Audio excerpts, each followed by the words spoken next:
तो बोले दूसरे गांव से ढूंढने में टाइम ज़्यादा लगेगा तो रेट बढ़ाओ थोड़ा। गांव वाले भी होशियार थे। तो उसने कहा 200 रुपये के एक बंदर खरीदूंगा। तो दूसरे गांव से सब बंदर 10-20 किलोमीटर से बंदर पकड़ पकड़ कर लोग लाए। सब बंदर खरीद लिया 200 रुपये।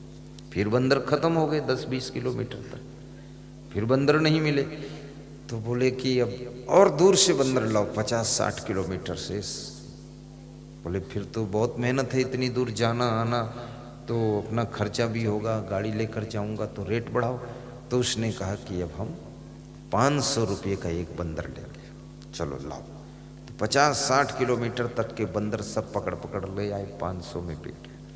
अब बंदर बचे ही नहीं 60-70 किलोमीटर तक चारों तरफ। तो बोला कि ऐसा करो, अब अगर बंदर पकड़ कर लाओ तो 1000 का एक बंदर हम खरीद लेंगे।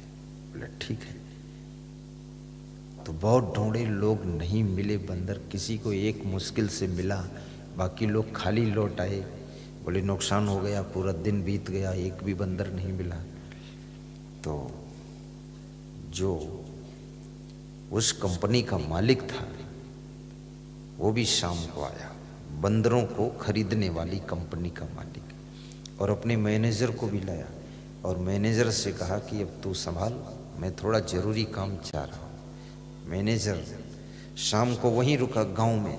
तो गांव वालों से बोला कि एक काम करो, बंदर नहीं मिल रहे हैं तो आप जो मेरे पास में 5-5 ये सब बंदर हैं इकट्ठे, इनको 500-500 रुपये में खरीद लो, और जो मालिक कल आएगा, हमारा जो अफसर है, कल 1-1000 में बेच दो, तुम्हारा भी फायदा हो जाएगा, थोड़ा हमारा भी हो जाएगा। वो मैनेजर तालमेल बिठाया।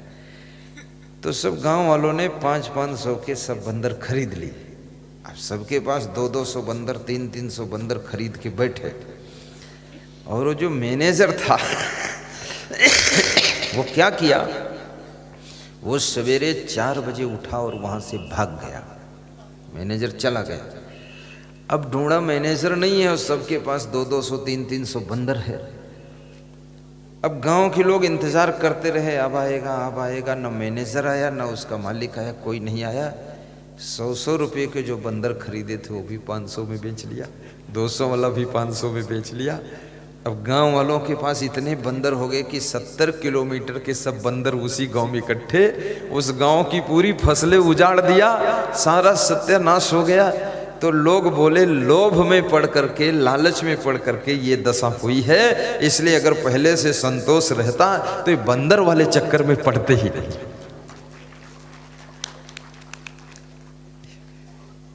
अब ये कहानी आपको अच्छी लगी है, लेकिन आपके गांव में भी कोई ऐसा आ जाए तो तुम फंस जाओगे। तुम इसलिए संतोष का भी बहुत बड़ा स्थान है।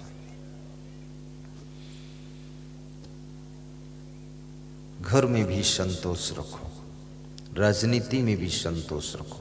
यदि पार्टी ने टिकट आपको नहीं दिया है, संतोष कीजिए, 5 साल के बाद आपको टिकट मिल सकता है। ज़्यादा उलझन करोगे, दंगा मचाओगे, जिंदाबाद मुर्दाबाद बोलोगे, पार्टी की हाई कमान रुष्ट हो जाएगी तो 20 साल टिकट देगी ही नहीं। इसलिए उसमें हुल्लड़ मत मचाओ, संतोष रखो।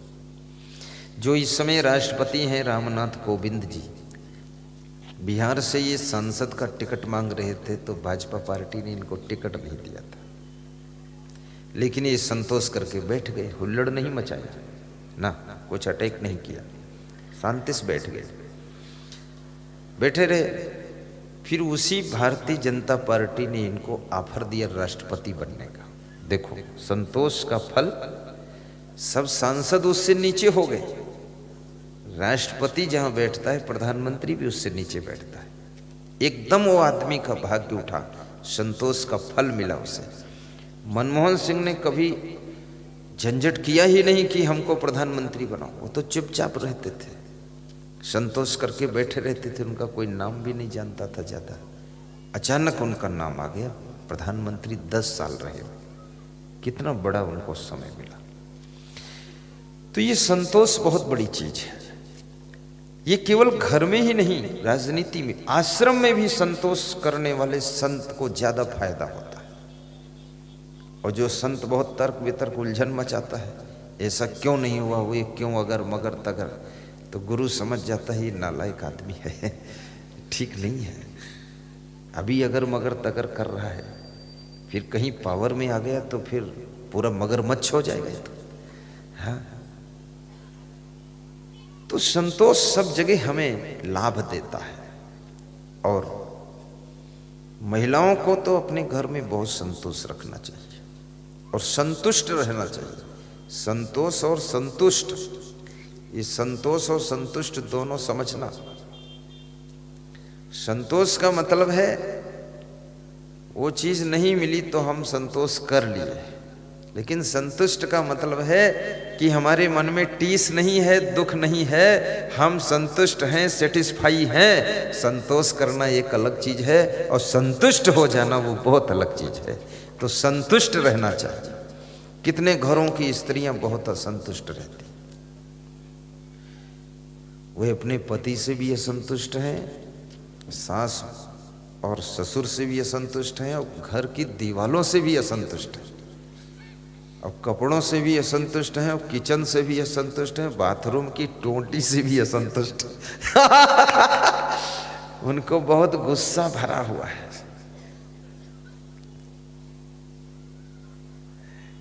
जो व्यवस्था मिली है ये आपका भाग्य है, इसलिए इतनी ऐसी मिली है। सबको बराबर थोड़े हो जाती है। आप उसमें संतुष्ट होइए, गुस्सा मत कीजिए, नाराज मत होइए। और जो स्त्री समझदार होती है वो तो परिस्थिति के अनुसार अपने आप को सेटिस्फाई कर लेती है। जो पुरुष समझदार होता है, कभी कभी भोजन का स्वाद बिगड़ गया उसमें भी वो संतुष्ट रहता है, नाराज नहीं होता, असंतुष्ट नहीं होता। नमक कम ज्यादा हो गया तो भी तालमेल बिठा लेता है, अरे क्या फर्क पड़ता। अगर भोजन का स्वाद बिगड़ गया इसका मतलब तुम कम खाओगे, और कम खाओगे तो इसका मतलब आपका वजन घटेगा, और वजन घटेगा तो इसका मतलब यह है आपका बीपी ठीक रहेगा, शुगर ठीक रहेगा, लपड़क खत्म हो गया। तुम्हारी पत्नी इसलिए स्वाद बिगाड़ रही ताकि कम खाओ, और कम खाओ तो बीमार कम हो, इसलिए वो डॉक्टर का काम कर रही। उसको धन्यवाद दीजिए कि रोज स्वाद बिगाड़े ताकि हम स्वस्थ रहे। हाँ, हर चीज में फायदा ढूंढ लीजिए आप। ज्यादा टेस्टी भोजन होगा, थोड़ा ज्यादा ही खाओगे आप, लेकिन इसका अर्थ ये भी नहीं है कि कल से ये सब महिलाएं अपने घर में भूसा बना बना कर रखें, क्योंकि उसमें भी खतरा है। जो महिला अपने घर में भोजन स्वादिष्ट, शुद्ध, पवित्र, बढ़िया नहीं बनाती है, उसका पति फिर होटल की तरफ जाने लगता है, और जिसका पति होटल की तरफ गया तो फिर वो बोतल की तरफ भी जाता है, फिर वो टोटल जाता है। इसलिए पति बचाओ आंदोलन शुरू करो, अच्छा भोजन खिलाओ ताकि होटल की तरफ ना जाए, घर की तरफ आए, और घर की तरफ जब आएगा तभी तो घर वाला बना रहेगा, नहीं तो घर का तो दीवाला कर देगा। इसलिए उसको अच्छा भोजन खिलाना चाहिए, और ध्यान भी सबका रखना चाहिए। पति का भी ध्यान रखो, कहाँ जाता है, कहाँ बैठता है, किससे किससे मिलता है। बिल्कुल खोज करो कोलंबस की तरह। पैसे का हिसाब किताब तो लेते ही हो, लेकिन टाइम का भी हिसाब किताब लो, कितने घंटे रुके कहाँ।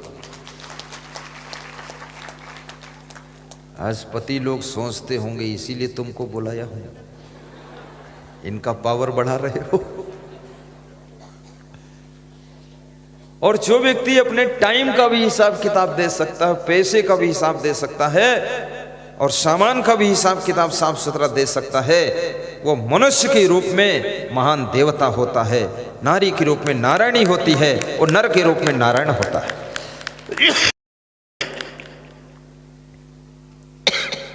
समय का भी हिसाब रखिए, व्यर्थ में समय मत खर्च करिए।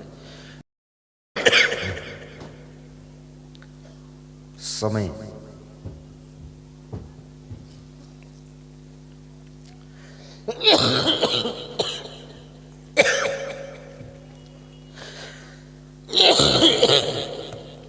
खांसी है, खांसी। क्योंकि मैं 20 साल के बाद सर्दियों में नेपाल बॉर्डर गया था कल मैं, और ठंडी बहुत है।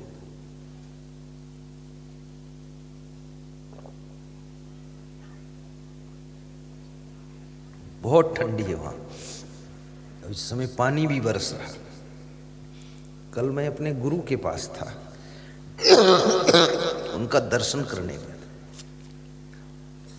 रात में 1:30 बजे सोया, 8 और 9 के बीच की रात। और फिर यहां कल 9 और 10 के बीच की रात 2:30 बजे सोया। तो जागरण, वहां ठंडी लगी और नया नया चेला था मेरे पास। उसने गर्म कपड़े सब हवाई जहाज के लगेज में डाला कि लखनऊ मिले। तो दिल्ली में ठंड लगी, एयर कंडीशन चल रहा था हवाई अड्डे पर। फिर वहां नेपाल बॉर्डर पर ठंड लगी। तो मेरे गुरुजी कह रहे थे, तुम इस महीने में क्यों आए? 20 साल से तो आते नहीं थे। मैंने कहा आपके प्रेम में आया हूं दर्शन के लिए। बोले नहीं, स्वास्थ्य खराब हो जाए। तो वो ठंडी लग गई, तुम घबराना मत, मैं कल तक बिल्कुल ठीक हो जाऊंगा।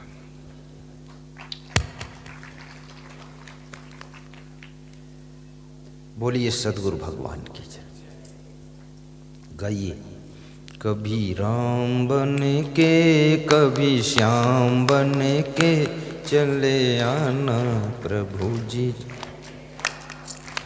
कभी राम बन के कभी श्याम बन के चले आना प्रभु जी चले आना। तो मेरा में रूप में आना, तो मेरा में रूप में आना। सीता साथ लेके धनुष हाथ लेके चले आना प्रभु जी चले आना। सीता साथ लेके धनुष हाथ लेके चले आना प्रभु जी चले आना। कभी राम बन के कभी श्याम बन के चले आना प्रभु जी चले आना। तुम्हें कृष्ण रूप में आना, तुम्हें कृष्ण रूप में आना। राधा साथ लेके मुरली हाथ लेके चले आना प्रभु जी चले आना।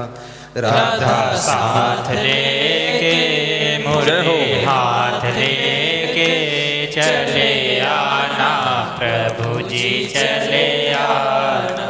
कभी राम बन के कभी श्याम बन के चले आना प्रभु जी चले आना। सुख करता बन के दुख हरता बन के चले आना गुरु जी सुख करता बन के दुख हरता बन के चले आना प्रभु जी चले आना। बोलिए सद्गुरु भगवान की जय। कृष्ण कहते हैं अर्जुन, अनपेक्षा शुचि दक्षा उदासीनो गतव्य था सर्वारंभ परित्यागी यो मद्भक्ता समे प्रिया। अद्वेष्टा सर्वभूता नाम हृदय से अर्जुन तिष्ठति। अद्वेष्टा सर्वभूता नाम मैत्रा करुण एवचा निर्ममो निरहंकार सम दुख सुखा क्षमी संतुष्टा सततम योगी यतात्मा दृढ़ निश्चया मयि अर्पित मनोबुद्धि यो मद्भक्ता समे प्रिया। यो न हृष्यति न द्वेष्टि न सोचती न कांचती शुभाशुभ परित्यागी भक्तिमान में समे प्रिया। श्री कृष्ण ने भक्ति के स्वरूप का वर्णन किया है। आप सुनोगे तो आपको आश्चर्य होगा, ये कृष्ण भक्ति क्या बता रहे हैं।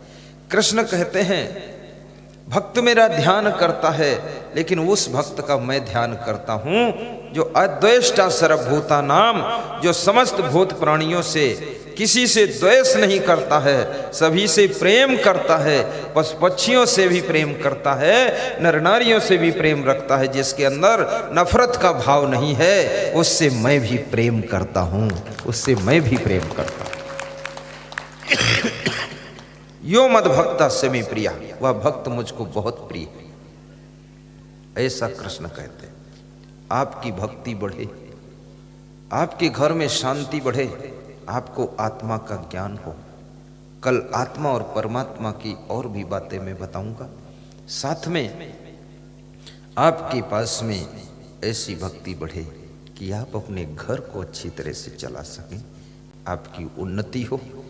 और मैं कहूँगा, जिसको मन की शांति चाहिए वे लोग मोबाइल के यूट्यूब में रोज प्रवचन सुने, असंग सर्च करिए, मोबाइल में प्रवचन मिलेगा। और जिनको ज़्यादा शांति चाहिए रात में 9 बजे आस्था भजन चैनल में भी प्रवचन सुने। और जिनको बहुत शांति चाहिए वे लोग स्वाध्याय भी करें। यहाँ पर साहित्य सेंटर आया है, वहाँ से नाना प्रकार की ज्ञान की किताबें खरीद कर थोड़ा अध्ययन भी करें तो बहुत शांति मिलेगी। और जो लोग ज़्यादा स्वस्थ रहना चाहते हैं वे धूप का सेवन करें और व्यायाम भी करें, और साथ में हंसे भी, और कहीं गलतियों में फंसे ना, तो उनका स्वास्थ्य अच्छा रहेगा। और साथ में एक बात का ध्यान रखें, आयुर्वेदिक दवा का प्रयोग भी करें। आयुर्वेदिक दवा, यहाँ पर आयुर्वेदिक दवा का सेंटर आया है, वहाँ से महाशक्ति प्राश लीजिए, 1 चम्मच खाइए, 1 महीने नौजवान बन जाइए। और 2 चम्मच खाइए तो बूढ़े बन जाइए, 3 चम्मच खाइए तो दुनिया से विदा हो जाइए। महाशक्ति प्राश। नहीं विदा नहीं होगे, लेकिन कहने का मतलब कम खाइए, थोड़ा सा खाना चाहिए। बहुत अच्छी आयुर्वेदिक गिलोय बटी बहुत अच्छी होती है। गिलोय जो है एंटीबायोटिक होती है, आपके शरीर में रोग आने नहीं देती, इसलिए गिलोय का भी प्रयोग करें। और आज हमारे आपके बीच में जो इतनी संख्या में लोग इकट्ठे हुए, बड़ी प्रसन्नता की बात। इधर के पुरुष बहुत खुश हैं क्योंकि इनको धूप मिल रही है, इधर की महिलाएं दुखी हैं, इनको छाया मिल रही है। उस साइड में जो पंडाल लगा उसका जरूरत नहीं था, बढ़िया धूप में बैठती, थोड़ा अंदर भी धूप आ जाती। लेकिन आज प्रथम दिन ही बहुत बड़ी संख्या एकत्र हुई है। मैं शुभकामना करता हूँ। बहुत बड़ा प्रचार प्रसार इस तराना के कार्यक्रम का हुआ है और इसके प्रचार प्रसार में बहुत लोगों ने मेहनत किया है और आप सभी धन्यवाद के पात्र हैं। आपको उज्जैन में आश्रम मंदिर धर्मशाला निर्माण के पर्चे दिए जा रहे हैं, इनको लीजिए, पढ़िए, सोचिए, समझिए और जो लिखा है उस पर अपने कर्म कीजिए। साहिब बंदगी बोलिए, घुटनों पे हाथ रखिए, पहली अंगुली अंगूठा जोड़िए, 3 उंगलियां फैलाइए और सीधे बैठ जाइए। सर्वे भवन्तु सुखिनः, सर्वे सन्तु निरामयाः, सर्वे भद्राणि पश्यन्तु मा कश्चित् दुःखभाग् भवेत्। सुखी बसे संसार सब, दुखिया रहे न कोई। ऐसी मेरी भावना, पूर्ण करो प्रभु सोई। शांति शांति शांति। सभी श्रोता 1 मिनट नयन बंद करके इष्ट देव का ध्यान कर लें।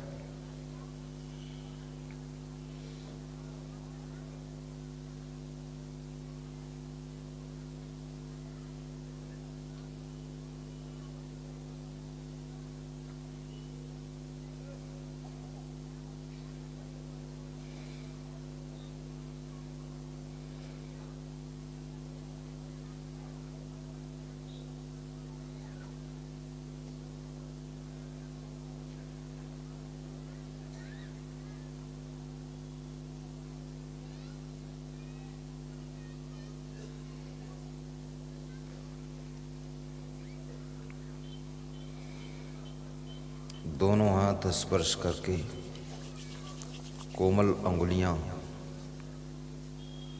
बंद आंखों के ऊपर मुखमंडल पर स्पर्श करें।